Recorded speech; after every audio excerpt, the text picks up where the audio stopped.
Identity theft criminals continue to target our senior population. We'll tell you why and what White Bear Lake Police are doing about it in this half hour. A young man dies during a hockey game, and his parents believe his death could have been prevented. We'll tell you how the White Bear Lake Fire Department and his father are teaming up to help teens.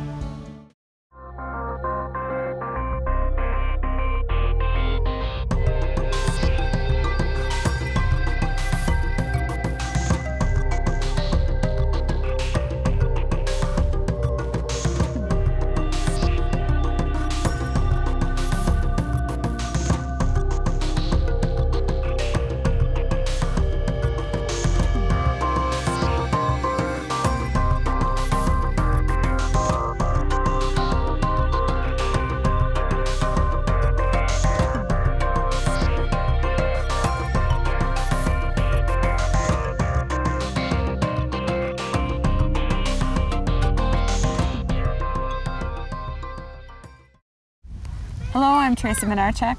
And I'm Ron Hawkins. We're coming to you from Pine Tree Apple Orchard in White Bear Lake, where thousands of people will visit this fall. Make sure to come out and see their beautiful grounds, sample some delicious foods, and even take a pony or tractor ride. It's a great location.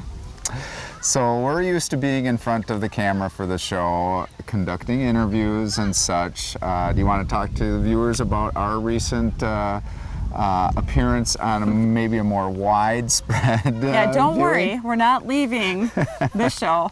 But we had the opportunity to be on Fox 9 this week, and that was fun.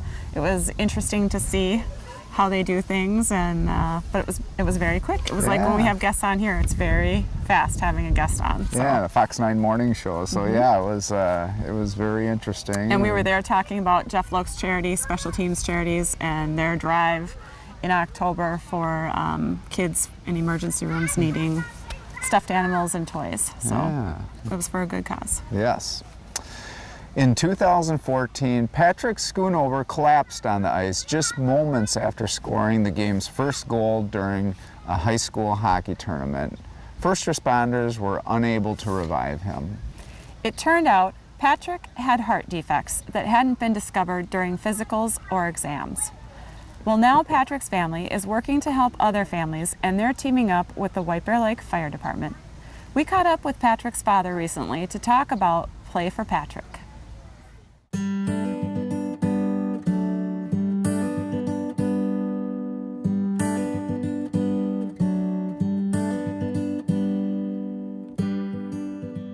So yeah, it was a whirlwind, and it's still very fresh and very painful to go back and remember it. But it's been less than 2 years since Patrick Schoonover collapsed on the ice during a hockey tournament. His father Mike saw him go down, but never imagined he'd never get up. And I had no clue that he had passed. And I think all the emergency personnel did, because nothing was happening, at least on their end, and they didn't lead us to believe anything.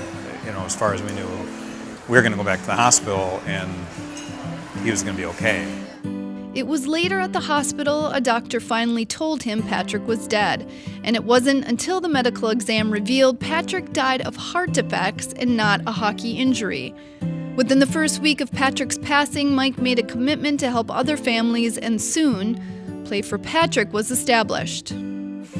Kids aren't supposed to have bad hearts. And why didn't we know about this? And what are some of the, what did we miss? That's the other piece of it. We just what did we miss? Play for Patrick travels to high schools examining teenagers for potential heart defects. What's different about these screenings is EKG and echocardiograms are administered to all teenagers, and medical professionals focus on their hearts. Although Mike says he places no blame, he's hoping medical professionals pay attention.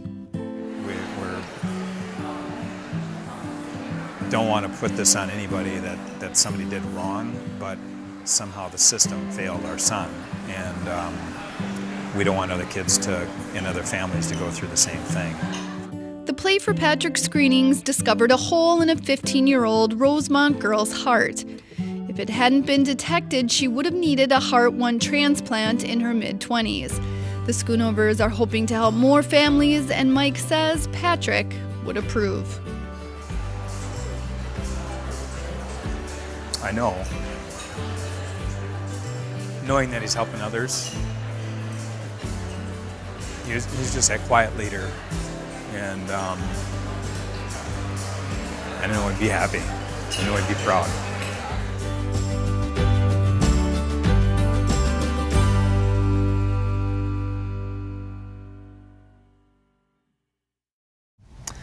The event is taking place on Saturday, November 19th at White Bear Lake High School's South Campus. They hope to get about 250 to 300 students, and the event is free. Visit Play for Patrick's website for more information. We're going to take a break and get some safety advice from Sergeant John Vetty. The White Bear Lake Police Department cares about keeping the children in our community safe. And one of the first steps is educating parents about the internet, teen driving, and drugs.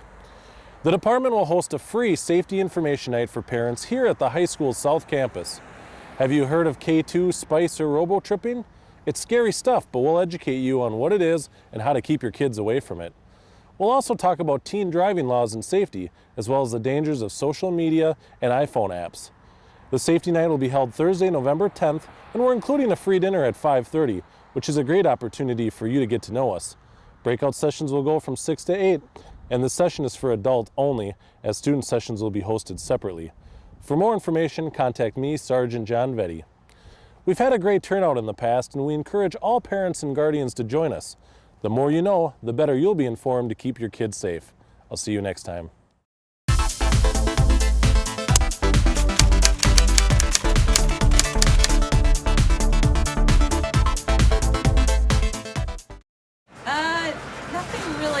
Glad that they're not doing it. So no positive or minuses. I've heard some I could do better than that, but they don't want to be on the show, so I don't think they really could be better than that. Welcome back. Our seniors are prime targets for identity theft, and though there's little we can do after they've been scammed, we're doing a lot to prevent them from happening at all. Take a look.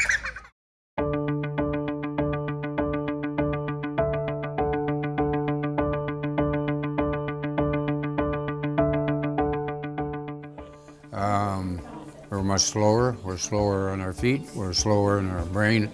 82-year-old Kermit Mulkenber sat in a packed room listening and learning about the latest scams targeting seniors. So it's really our goal to try to get out and help people as much as we can, because education. White Bear Lake Police say it's a problem and it's only getting worse. The scammers know this, and again, they know Minnesota Nice, and they know that our senior population, we save money, we think about retirement, and we take care of our family. So they know that about us. According to the U.S. Department of Justice, the number of elderly identity theft victims increased from 2.1 million in 2012 to 2.6 million in 2014. Mulkenber says he's been targeted many times and has his own way of handling criminals. I've had the IRS scam thing. Most of the time, if they call like that, I said, "Go get a job, will you?" You know.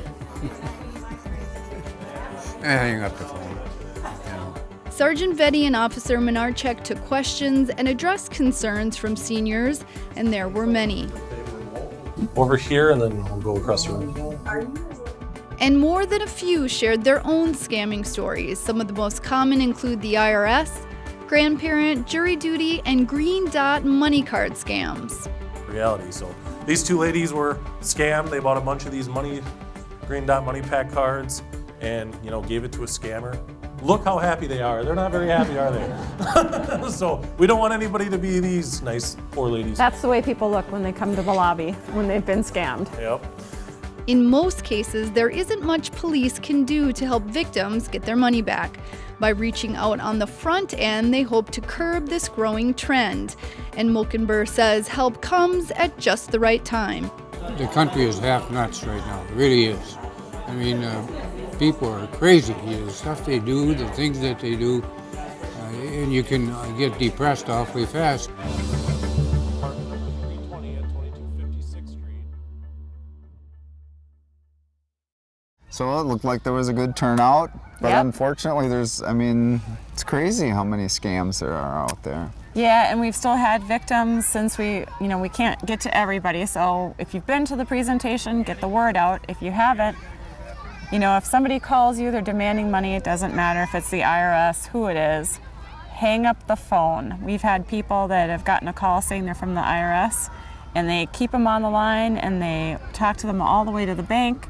They talk to them when they're trying to get money out from the bank and tell them exactly what to say when the bank teller is asking them questions. And they're sending MoneyGram, so they're still being victimized. So hang up the phone. Don't give your information out. And share this information with people, please. Okay, well, good information. We love coming out here to Pine Tree Apple Orchard every year and taking in the sights and sounds of fall. It's also an opportunity to meet new people and spread the word about Lake Area Beat. Here's what we found when we talked to some folks last time.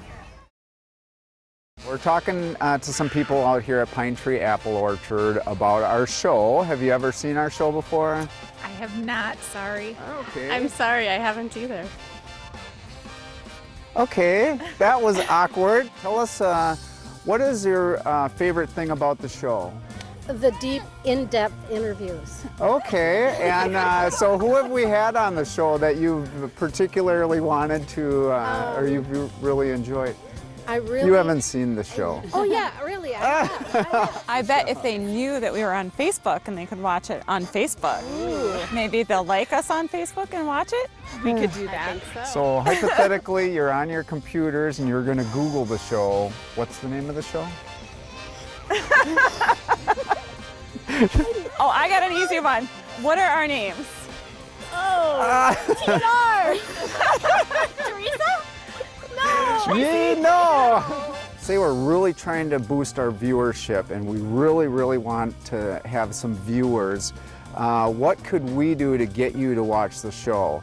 Say like a new car, or maybe we could, what kinds of things like that could you use maybe?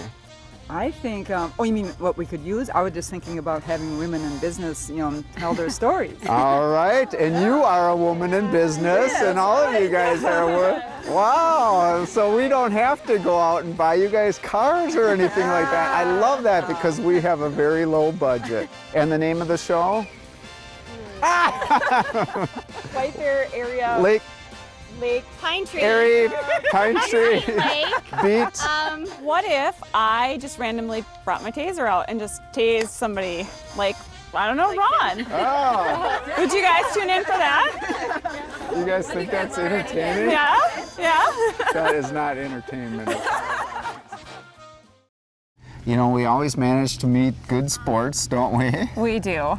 And speaking of good sports, we caught up with two sisters who have a lot in common, to say the least. Here's their story. How old are you guys? 19. 19. Oh, yes, we're 19. Okay. Twins Callie and Kendra Zelmer have walked the same path since first understanding what it meant to be identical. They walk alike, talk alike, So I'd say that's my like a hobby is like being on the EMT. ambulance. and quite clearly look alike. Although they're quick to say they're two different people, Callie and Kendra are about as similar as two people can be. If we go to a restaurant, one of us will just have to say what we want. The other one's like, yeah, just double that. We'll just do the same. And they're like with cheese too, like with Italian sausage too. We're like, yep, Yep. everything the thing. same. So we like the same stuff. Kendra, born 10 minutes before Callie, is the self-described outgoing twin, Callie the studious one. She was more of the party, like, I'll do the homework tomorrow before class. Procrastinate. Both joined the White Bear Lake Explorers program in 9th grade, trained to become emergency medical technicians as seniors, and after high school graduation, passed their tests to become licensed EMTs for the White Bear Lake Fire Department. We started our our employment We applications started those we filled them all out. like 4 years before we could even apply. Their achievements as young adults aren't surprising considering their childhood. They were raised by a single mom who expected big things from her little girls. We learned how to do the dishes when we were 2. You know, she'd teach us how to brush our teeth at 2. We were potty trained by 2. Wow. You know, she expected a lot from us. But what no one expected was the cancer diagnosis Callie received after being sick for 5 years. When doctors were unable to find answers, Callie fell into a deep depression. I was making multiple runs to the ER, and then they would do the CT scans, the ultrasounds, and stuff like that, and they were like, there's nothing there. After various specialists and subsequent tests came up empty, it was her primary doctor who discovered she had gallstones. Callie had surgery to remove them and her appendix, and that's when they found cancerous tumors. For now, chemotherapy is not required, but she must be monitored annually. I love it. My gallbladder and appendix.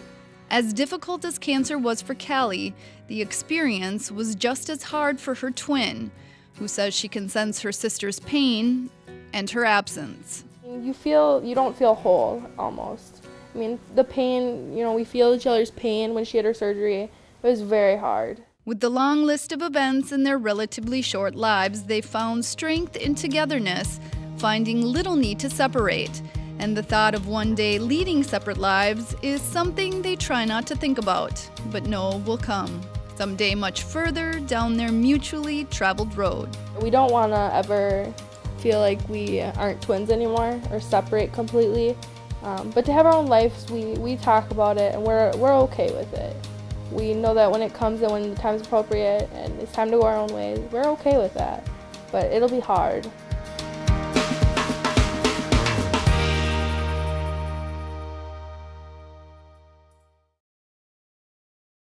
So that was a very good segment, wasn't it? Yeah, and we wish her well and recovery. Yeah, I'm glad she's on the mend. Yep.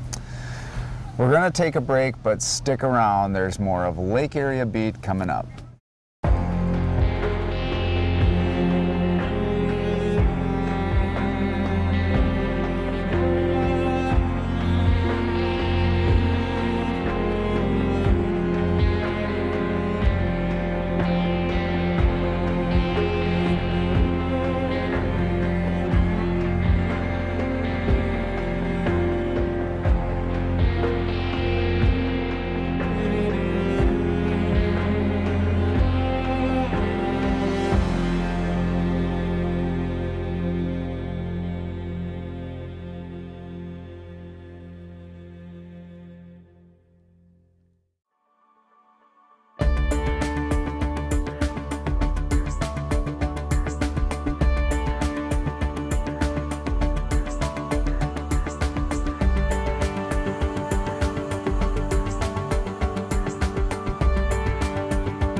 Welcome back. A former RWSCC volunteer has helped tell other people's stories, but now it's time for him to share his own. He recently set out on a 6-month journey, and we were there to capture the adventure from the beginning. We caught up with him on a sunny afternoon setting sails on the St. Croix River.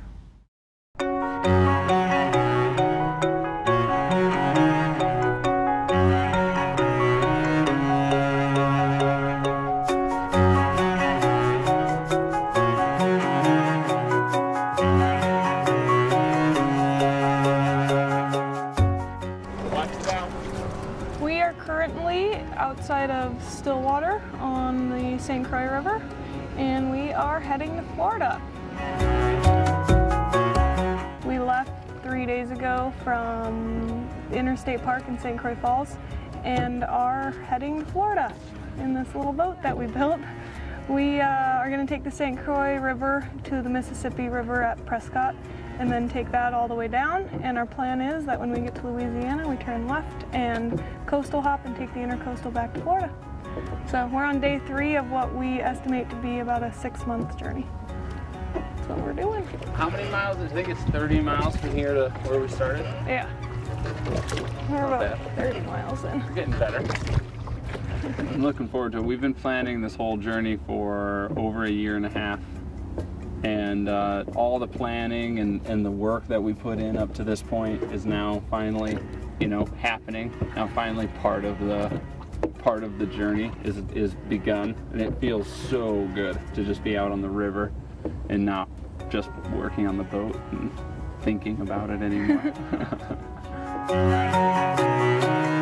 My favorite part is that when you're in a small boat like this, you're going at max 5 knots, and it causes you to slow down. Like, all of life slows down. You meet people, you actually talk to people, you get to know them, and you see things in a different pace than when you're going 70 miles per hour on the freeway. So for me, it was really about slowing down the pace of life and enjoying what we have while we have it and being outdoors. Okay, both hands.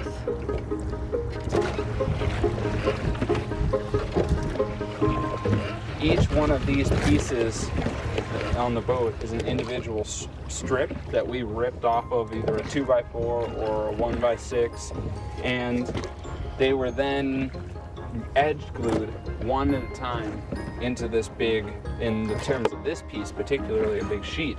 But the hull was each piece individually stapled to a set of forms, which was then sanded and fiberglassed, and was, doing it in that way, one piece at a time, is something that a lot of people have never seen or even understand. So the time lapse is a great way to demonstrate, what that means and what that is.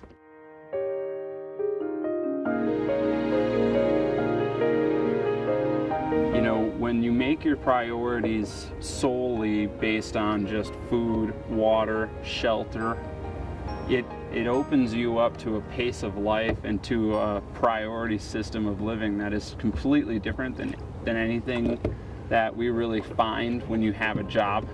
Because when you have somewhere to be 40 hours a week or more, in both our cases, we were working 50, 60 hours a week for the last 2 years, saving and planning for this trip. The ability to then step away from that and go live life at that pace that's what it's all about for me. Ready?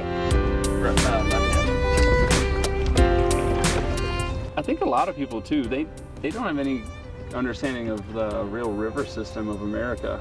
It's an amazing highway. I mean, the Ohio, the Missouri, the Mississippi, there's just this, St. Croix, there's just this huge river system all throughout our country. And it's yours. I just thought if we could fill this, we'd be really set. We have about 5 gallons of water, and we don't really need any right now, but might as well take every opportunity. We like each other. I like them a little bit, so it makes it pretty easy. And then we lived together in a 120 square foot space for over 2.5 years. So we got used to it.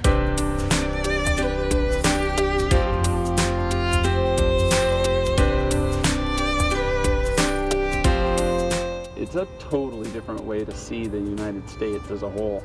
This will be both of our first big river journeys.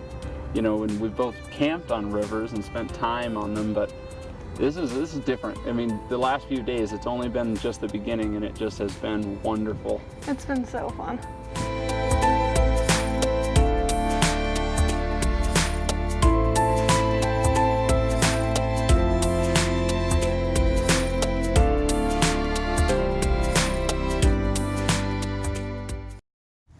If you'd like to follow Danielle and Kyle's travels, you can check out their blog. We wish them well. We're almost out of time, but we want to remind people that there's a segment of the population that don't have enough to eat, and the White Bear Lake Food Shelf is making a difference. Producer Joe Cullen and photographer Jeff Melcock bring us the details. Comfortably tucked away not far from downtown White Bear Lake is a resource that is a lifesaver for hundreds of families in the area. Executive Director Andrea Kish-Bailey tells us about the White Bear Area Emergency Food Shelf. We provide food to anyone within the White Bear School District who has a self-identified need for food. So basically, many people that we serve are just making ends meet, make a little too much money to qualify for any federal assistance programs or county programs. So if a car breaks down, if there's a medical emergency, if there's just any unexpected expense, that's usually your food budget that goes first. So that's what we're here for. There are specific times when people can come to the food shelf. We shop by appointment, so you call and make an appointment. Monday, Wednesday, and Friday mornings, or Tuesday and Thursday evenings we shop. And you can come and shop once a month for milk, eggs, meat, fresh produce, dry goods. And then we also have a weekly distribution on Fridays. We call it Bonus Fridays. And we get a food rescue pickup from Second Harvest, about 2,000 pounds from wonderful grocery stores like Cub and Festival, Kowalski's, Fresh Time. And we're able to provide that to our neighbors. About 55 families come every Friday for kind of an extra bonus distribution. On any given month, over 545 families visit the food shelf for food and support. People are so very, very grateful. We've heard wonderful things of our improvements over the years, being able to offer fresh produce. Sometimes people tear up when they walk in and they see that they can have as much fresh produce as they can use. Sometimes we have kids come in. We have a little kid area in the front, a little kitchen, and the kids will come so excited to be able to play and to make food, and then find out their parents got the same food that they were pretending to make. The food shelf has over 200 volunteers that do everything from greet shoppers, stock shelves, pick up donations, and tend to the garden out back. The White Bear Area Emergency Food Shelf is always in need of volunteers and donations. For more information, check out their website at whitebearfoodshelf.org. Before we go, I know you love Halloween, so you got your costume all picked out this year? I have the genre. I don't have the exact costume. Oh, okay. Yeah. And so what does that mean? Well, my son, he Don't told use me, such long words. well, sorry. Big words for Ron. Yeah. No, he wants to be a stormtrooper, or at least that's what he wanted to be. So I'm going to wait till he decides, because we go as a team when we go out, because he loves Halloween as much as I do. All right. And I'm super excited about some new props that I'm going to put up all around the house. So Oh, sounds like fun. scare the kids. So when should I come over and visit? We're closed. See your props. Sorry. We're No. closed. Only children. Whatever. And that'll do it for this edition of Lake Area Beat. I'm Tracy Minarchek. And I'm Ron Hawkins, wishing everyone a safe and happy Halloween. See you next time.